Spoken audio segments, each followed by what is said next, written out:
Assalamu alaikum friends. In today's video, what are we going to study is about the gaseous pollutants.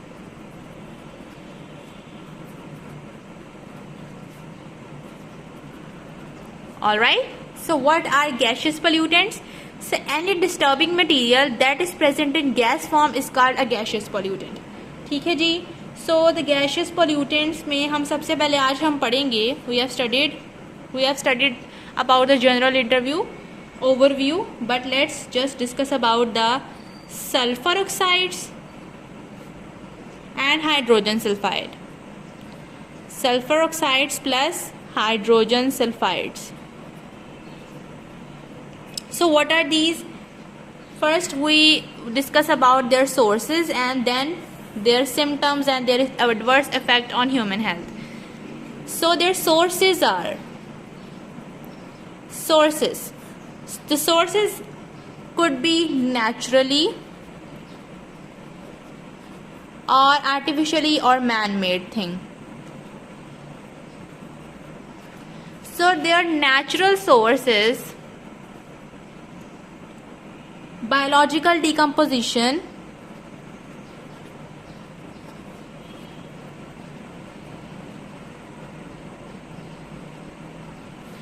and volcanic eruption.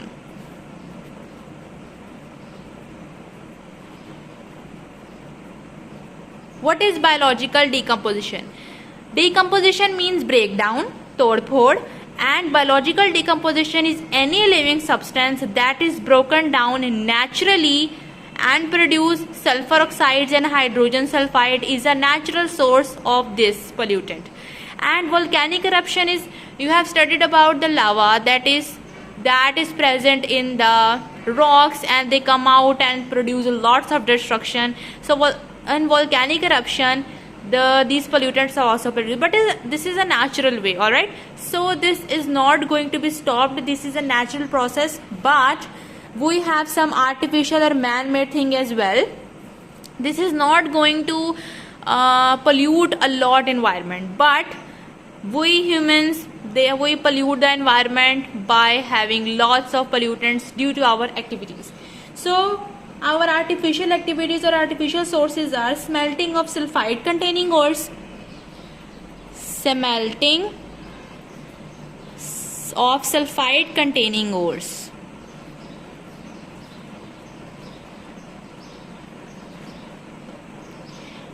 and let's just first discuss about the smelting of sulfide containing ores. Smelting is actually कि हम किसी भी और कहते हैं किसी भी पत्थर को या किसी भी नेचुरल मटेरियल को, यानी यूजुअली पत्थर, रॉक्स, ठीक है. तो और से अगर हमने मेटल की प्रोडक्शन की है, तो मेटल्स बनाए हैं, धातें बनाई हैं, तो उसके रिजल्ट में सल्फर ऑक्साइड्स और हाइड्रोजन सल्फाइड्स प्रोड्यूस होते हैं. That is an artificial source, क्योंकि हम खुद धात बनाते हैं. ठीक है जी. The next thing is combustion of sulphur fuels, कि यानी ऐसे फ्यूल्स की कंबशन या ऐसे फ्यूल्स को हमने ऐसे फ्यूल्स की जो होती है, किसी ऐसे फ्यूल को आग लगा देना कि जिसमें सल्फर ऑलरेडी प्रेजेंट है. For example coal and oil which is super abundant combustion processes, जिसके जरिए हम सल्फर ऑक्साइड्स और हाइड्रोजन सल्फाइड की प्रोडक्शन करवाते हैं. ये हम नहीं करवाते हैं, एक सोर्स बताया गया है कि हम जब ये वाला ह्यूमन एक्टिविटी होती है तो इसके रिजल्ट में ये होता है. ठीक है जी. उसके अलावा petroleum refining, we all are familiar with this term,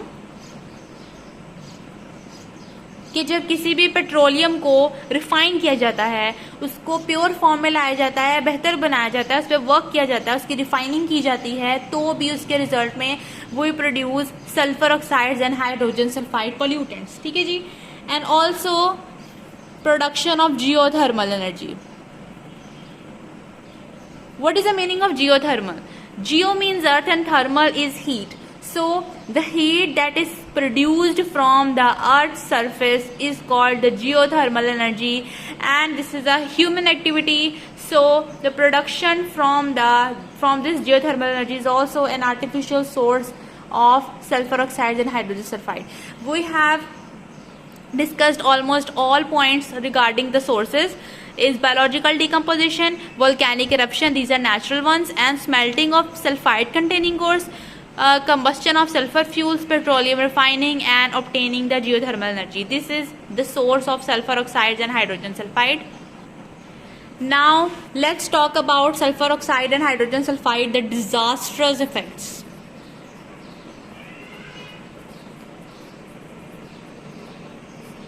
बस आपने ये फैक्ट्स पढ़ने हैं और इसके बाद आपने इन कामों को रोक देना है, ये लोअर डाउन करना है, या आपने इन चीज़ों के बारे में सोचना है कि जिसके ज़रिए हम हमारी अर्थ को प्रोटेक्ट कर सकें और हम हमारी अर्थ की को सेव कर सकें और हम अपनी हेल्थ पर फोकस कर सकें. Alright, so let's just discuss about the disasters effects. It lowers regarding the plants, it lowers lichen association. You guys have studied in the matrix standard about the lichen and mycorrhiza association. These associations are present inside the earth surface, and these are the association between the earth and the plant. So this is an exchange mechanism. All right, the plants can give some nutrients to this association, to this bacteria something, and in return get lots of stuff. This is an association, and without this lichen mycorrhiza association, no plant can survive on this earth, and this earth is going to be a dead pool. So it lowers lichen association, so hydrogen sulfide and sulfur dioxide. Also, it also reduces the reproductive growth, and you guys have known about this, like if a plant has lowered down its reproductive growth, then there is no further growth of such plant, no crop yield, and there is nothing to eat. Also, it also lowered the vegetative growth. So vegetative and reproductive growth are quite familiar. You can list the reason I have just discussed about. Also, it also led to chlorosis. Chlorosis, what is the meaning of chlorosis? Chlorosis is actually the yellowing of leaves. आपने देखा होगा कि कुछ leaves होते हैं जो कि ख़ज़ां के अलावा भी, मौसमी ख़ज़ां के अलावा भी किसी और पीरियड में येलो होना शुरू हो जाते हैं. This is due to hydrogen sulphide and sulphur dioxide increment. So that is called yellowing of leaves. मौसमी ख़ज़ां में अगर पत्ते झड़ रहे हैं तो दैट इज़ नॉट क्लोरोसिस, ठीक है जी, वो डेड हो चुके हैं. और लेकिन अगर उसके अलावा उसमें क्लोरोसिस नहीं हो रही है तो फिर उसमें क्लोरोफिल की प्रोडक्शन नहीं हो रही, फोटोसिंथेसिस नहीं हो रही, तो उसके रिजल्ट में क्लोरोसिस हो जाएगी. Also necrosis of leaves. Necrosis actually the accidental death.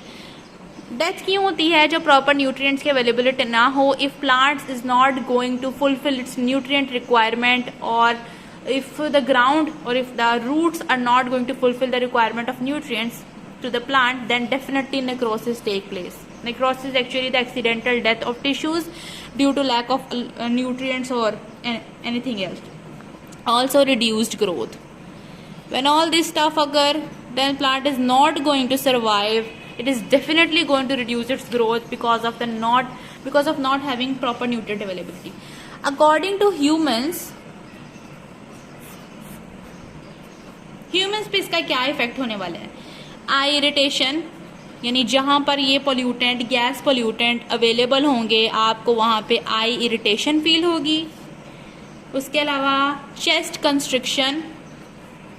Chest constriction means कि आपको फील होगा आपकी चेस्ट टाइट होती जा रही है, and you will feel that there is no proper inhale of oxygen any more. Also headache. Headache is actually a pain in your brain, in your head. Also vomiting. So this is not a healthy gas. वैसे gas कोई healthy नहीं होती है except oxygen. So this will lead you to vomit. Also it paralyzes bronchial cilia.